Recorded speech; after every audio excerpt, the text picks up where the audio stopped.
Hey kids, pumpkin carving is super fun, right?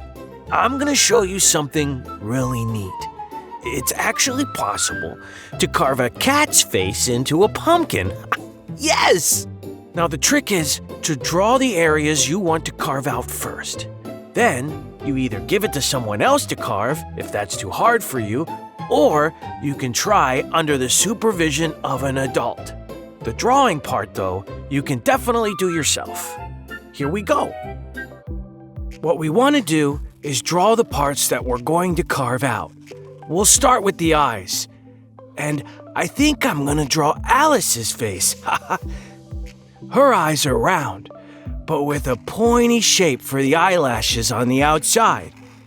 To do the pupil, I will outline it like a circle.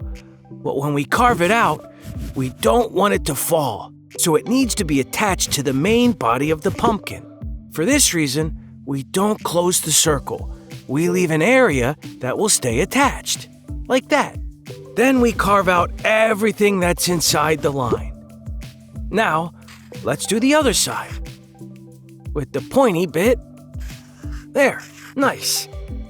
Now, let's do a triangle for the nose. I made it a little small, and it's okay to do it bigger. The bigger it is, the more light that will shine through. And now the mouth. I'll start with the top line. I make it wavy so it looks very cat-like. Then, I add the bottom line to close the area we'll carve out. And for the tongue, I draw another shape right under, leaving a space that will stay attached. Otherwise, it'll be one big mouth without a tongue. This will be a little trickier to carve, but I think it looks nice, so I'm keeping it this way. There. Now we've drawn the cat onto the pumpkin. All we need to do is either give it to someone who can carve it or ask if we can do it ourselves. Personally, I prefer to leave the carving to someone else. I'm not very good with my paws for this sort of thing.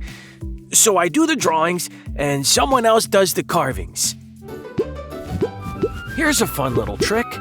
Once we've carved everything out, we take some of the pieces that we've carved out to make the ears. We just glue them on top, like this. Happy Halloween, everybody!